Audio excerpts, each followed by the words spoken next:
Gracias a la Asociación Mexicana por la invitación. Vamos a platicar un poquito y vamos a tratar de resolver esta pregunta que tuvieron a bien los organizadores elaborar. La dispepsia funcional está descrita desde principios del siglo pasado. A quien ustedes ven en la diapositiva es Walter Álvarez. Él era un médico adscrito a la Clínica Mayo, además era escritor. Él describe por primera vez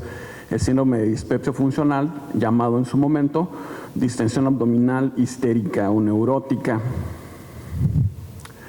Prácticamente se calcula que del 20 al 40% de la población en general en algún momento de su vida llegará a sufrir de dispepsia,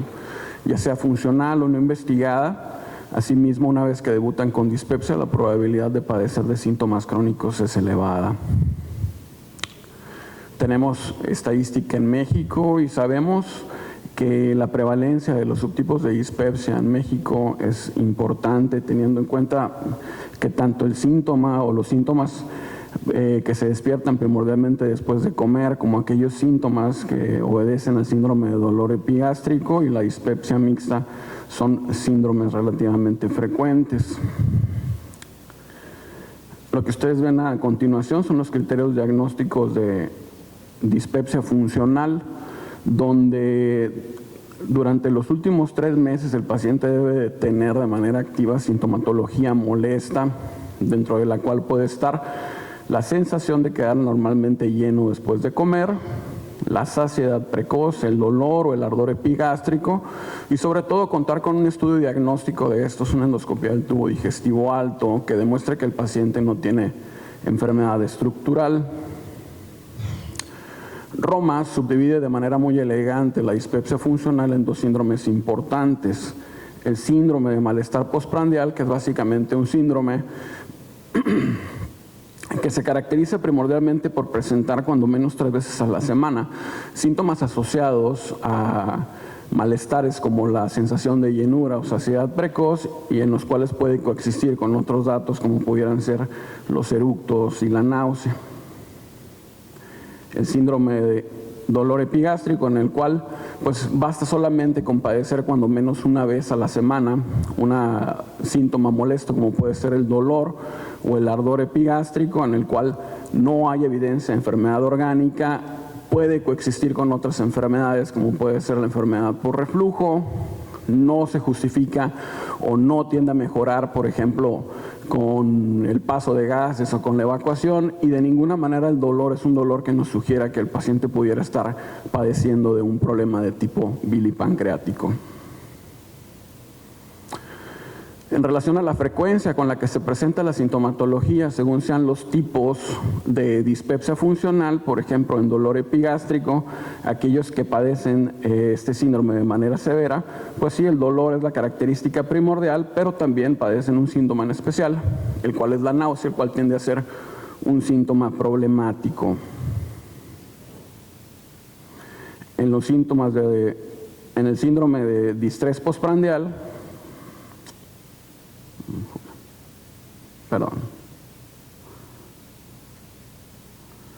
En el síntoma de distrés postprandial, los pacientes que tienen manifestaciones graves tienden a padecer primordialmente la sensación de quedar anormalmente lleno por un tiempo prolongado,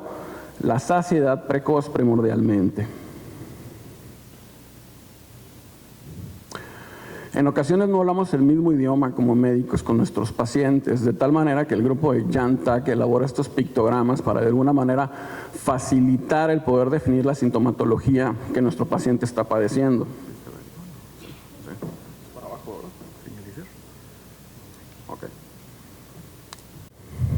Y para facilitar el entendimiento de la sintomatología del paciente, desde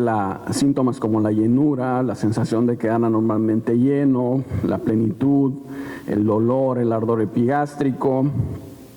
la distensión, la náusea, el vómito, la pirosis y la regurgitación, pueden ser planteados al paciente con este pictograma y con cuestionarios especiales para poder llegar a tener una mejor concordancia en cualquier tipo de dispepsia funcional e inclusive en algunos otros síndromes como puede ser el reflujo gastroesofágico. Una vez entendido la sintomatología de la dispepsia funcional, para poder de alguna manera elaborar el plan terapéutico es importante conocer la fisiopatología de la dispepsia funcional, en los cuales intervienen primordialmente factores psicosociales, eventos tempranos en la vida y primordialmente aspectos fisiológicos de los cuales vamos a platicar más adelante. Evidencia reciente demuestra que el papel de las infecciones, no solamente en colon irritable, sino también en dispepsia, es importante. En una serie de más de 2,000 sujetos se demostró que la probabilidad de sufrir dispepsia al año del diagnóstico de un brote de salmonela aumenta de manera estadísticamente significativa. Las variables asociadas a padecer de dispepsia después de un evento de gastroenteritis son primordialmente ser del sexo femenino, pacientes fumadores, pacientes que a su vez tengan algún otro trastorno funcional digestivo, padecer de ansiedad o depresión o una duración prolongada en el cuadro clínico. Asimismo, recientemente se ha estado abogando por considerar que la dispepsia funcional asociada al Helicobacter pylori debe considerarse otro tipo de enfermedad por la connotación inflamatoria que esto puede tener. La ganancia terapéutica al erradicar el Helicobacter pylori en un paciente que tiene dispepsia funcional es aproximadamente del 8%. Esto es un número necesario tratar de 14. Sin embargo, como dicen los puristas, 1 de 14 es mejor que ninguno de 14, de tal manera que debe de considerarse a la dispepsia asociada con el Helicobacter pylori como una entidad diferente, aunque un estudio reciente publicado por el grupo del Dr. Carmona demuestra que no existe una diferencia en relación a la sintomatología entre los pacientes con dispepsia y Helicobacter y dispepsia sin Helicobacter. Existen unos grupos fuertes en relación a demostrar los aspectos fisiopatogénicos de la dispepsia funcional. Uno de ellos es el grupo de Nicholas Talley y el otro es el grupo de Jan Tak. Nicholas Talley en este trabajo demuestra que la sintomatología propia de la dispepsia funcional no guarda una relación significativa con el vaciamiento gástrico retardado en pacientes que lo padecen. Sin embargo, estudios de Jan Tak demuestran que aquellos pacientes que tienen vaciamiento gástrico retardado tanto a sólidos como a líquidos padecen con mayor frecuencia de la sensación de llenura, síntomas como la náusea y el vómito. Uno de los aspectos fisiopatogénicos más importantes en la dispepsia funcional son los problemas con el acomodamiento del fondo gástrico. Esto es lo que le permite al paciente seguir comiendo. Los pacientes con dispepsia funcional tienen una menor tolerancia a los alimentos, tienen un problema para poder acomodar el fundus gástrico, no solamente en estado preprandial, sino también en el estado postprandial, y no solamente a líquidos, sino también a sólidos. Y recientemente se demuestra que si a esto le agregamos ansiedad o le agregamos un estado de ansiedad, la tolerancia o la relajación del fundus gástrico es mucho menor que en los individuos controles. Las pruebas con varostato, que consiste en meter un balón a la cavidad gástrica e irlo inflando progresivamente para demostrar que el paciente tenga o no tenga dolor, esto es provocar al paciente la sintomatología, demuestra que la proporción de pacientes con hipersensibilidad en dispepsia funcional se acerca al 30%. Aquellos individuos que tienen hipersensibilidad a la distensión se quejan primordialmente no solamente de síntomas en el ayuno, sino también de síntomas en el estado postprandial en comparación con los individuos sanos. Y no solamente se han hecho pruebas con varostato en el estómago, también se han hecho pruebas con varostato en el duodeno, demostrándose que aquellos pacientes que tienen dispepsia funcional, o como se menciona aquí, dispepsia no ulcerosa, tienen menor tolerancia a la distensión con balón. Asimismo, recientemente se ha demostrado que el duodeno juega un papel primordial en el desarrollo de síntomas de la dispepsia funcional, y este trabajo demuestra que al colocar una sonda e infundir tanto dextrosa como lípidos en la segunda porción del duodeno, aquellos individuos que padecen de dispepsia funcional se quejan con mayor frecuencia de náusea y de sensación de llenura cuando se les infunde dextrosa, en comparación con los pacientes que se les infunden lípidos, que se quejan de náusea, sensación de llenura y distensión, y sobre todo tienen un mayor índice de sintomatología en la presencia de dispepsia. Otro aspecto importante en la dispepsia es la comorbilidad psicológica, tomando en cuenta que tanto la ansiedad como la depresión son enfermedades que se ven con una frecuencia superior al 30%, y en relación a la ansiedad y la dispepsia se ha demostrado que la ansiedad se asocia a la dispepsia de manera inicial con una proporción 4 veces mayor, y en el seguimiento a 10 años también existe una probabilidad mucho mayor de padecer síntomas de dispepsia. En nuestra experiencia lo que hemos encontrado es que uno de los síntomas que se asocia a la dispepsia en presencia de ansiedad es primordialmente náusea, y que esto lo vemos con mayor proporción en los pacientes del sexo femenino, y que existe una relación o una correlación positiva entre los síntomas de dispepsia y la intensidad de la ansiedad. La inflamación duodenal juega un papel importante en el desarrollo de los síntomas de la dispepsia, de tal manera que se ha demostrado la presencia de eosinófilos activados en la mucosa de algunos pacientes celíacos, y que la serología para enfermedad celíaca tiende a ser positiva en aquellos pacientes que padecen síntomas de dispepsia en comparación con los controles. De tal manera que la evidencia más reciente demuestra que el duodeno del paciente que tiene dispepsia funcional estructuralmente no es normal. De tal manera que los pacientes que tienen eosinofilia duodenal y que tienen eosinofilia duodenal tienen una mayor probabilidad de padecer de dispepsia funcional, inclusive el ajustar estas variables tanto por la edad como por el género y la presencia de Helicobacter pylori. Uno de los síntomas que se asocia primordialmente a la presencia de eosinofilia duodenal es un síntoma muy molesto como la saciedad temprana. Pero si nos enfocamos en este último síntoma, aquellos que padecen de saciedad temprana tienen con mayor proporción una cantidad aumentada de eosinófilos por campo de alto poder. Asimismo, los individuos con el dispepsia funcional y que a su vez tienen Helicobacter pylori tienen una mayor cantidad de eosinófilos tanto en la primera como en la segunda porción duodenal. En individuos fumadores ese aspecto también se ve con relativa frecuencia, de tal manera que el conteo de eosinófilos es mucho mayor en aquellos individuos que fuman, y si nos vamos hacia la evidencia que enseñamos en las primeras diapositivas, pues fumar es una variable independiente que se asocia a desarrollar dispepsia posinfecciosa. Lo que hemos visto en nuestro grupo de Mexicali es que aproximadamente 3/4 partes de nuestros pacientes con dispepsia de reciente inicio, esto es dispepsia en pacientes naive, vírgenes al tratamiento, encontramos que primordialmente este síntoma, la llenura postprandial, se asocia de una manera más significativa a la eosinofilia duodenal y que guarda una correlación francamente positiva. Entendiendo los aspectos fisiopatogénicos, es importante hablar del tratamiento, y el tratamiento en dispepsia funcional es una gran torre de Babel en la cual pues cada clinical trial o cada ensayo clínico tiene puntos objetivos finales distintos. Es por eso que es difícil de alguna manera saber si realmente los tratamientos que tenemos sobre la mesa son realmente efectivos. En relación a la actividad física, recientemente se ha demostrado que la actividad física moderada mejora la tasa de vaciamiento gástrico. El patrón de alimentación también tiene mucho que ver. Aquellos individuos que ingieren 4 o más vasos de líquido durante la alimentación tienen mayor probabilidad de sufrir sintomatología de dispepsia, así como aquellos que consumen alimento de moderada a rápidamente tienen una mayor probabilidad de sufrir dispepsia. Dentro de las estrategias farmacológicas del tratamiento de la dispepsia tenemos pues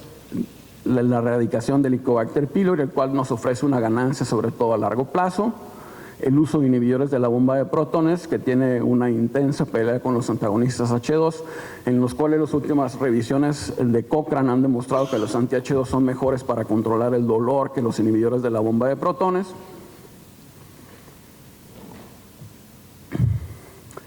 La evidencia más reciente que demuestra que prácticamente los galanes de la película son los antidepresivos tricíclicos para el manejo de la dispepsia funcional, sin embargo, no son para todos. Y aquellos fármacos como los antiácidos, el bismuto y el sucralfato, sobre los cuales no se ha demostrado que existe un beneficio en comparación con el placebo. El metaanálisis más reciente fue publicado hace 2 días en Cochrane en relación al uso de inhibidores de la bomba de protones y dispepsia funcional. Aglutina cerca de 9,000 pacientes y en el cual las conclusiones son que pues, la dispepsia funcional es mejor tratarla de 2 a 8 semanas, que los inhibidores son marginalmente efectivos en comparación con los anti-H2 y los procinéticos, y que existe una tendencia a que el inhibidor de la bomba de protones de alguna manera utilizado a la par de un procinético sea mejor que utilizar un inhibidor de la bomba de protones solo para el tratamiento de la dispepsia. Evidencia reciente también demuestra que analgésicos viscerales como la amitriptilina en estudios aleatorizados, dobles ciegos y multicéntricos son mucho mejores que el placebo para controlar los síntomas, sobre todo en pacientes que padecen de tipo dolor epigástrico, de tipo ulceroso. Sin embargo, no así los inhibidores selectivos de la recaptura de serotonina como el escitalopram. Esto no es más que conocer lo que nos antecede, en el cual estudios con tricíclicos utilizados durante las primeras 2 semanas después de un reto con una carga de agua demuestran que sintomatología molesta o realmente molesta, como puede ser la náusea y que puede estar asociada a la dispepsia, puede llegar a ser controlada con el uso de tricíclicos. Recientemente el grupo de Jan Tak demuestra que también los tetracíclicos juegan un papel importante sobre el manejo de la dispepsia, y en un estudio que si bien es un estudio pequeño, pero es un estudio bien elaborado, se demuestra que los tetracíclicos mejoran la calidad de vida, mejoran la sintomatología global, la saciedad temprana, síntomas de la ansiedad relacionada a la dispepsia y sobre todo llevan a la ganancia de peso, de tal manera que son medicamentos que se pueden elegir en aquellos pacientes de la tercera edad porque son menos cardiotóxicos, son medicamentos que se pueden elegir en aquellos pacientes que han perdido peso asociados a la dispepsia.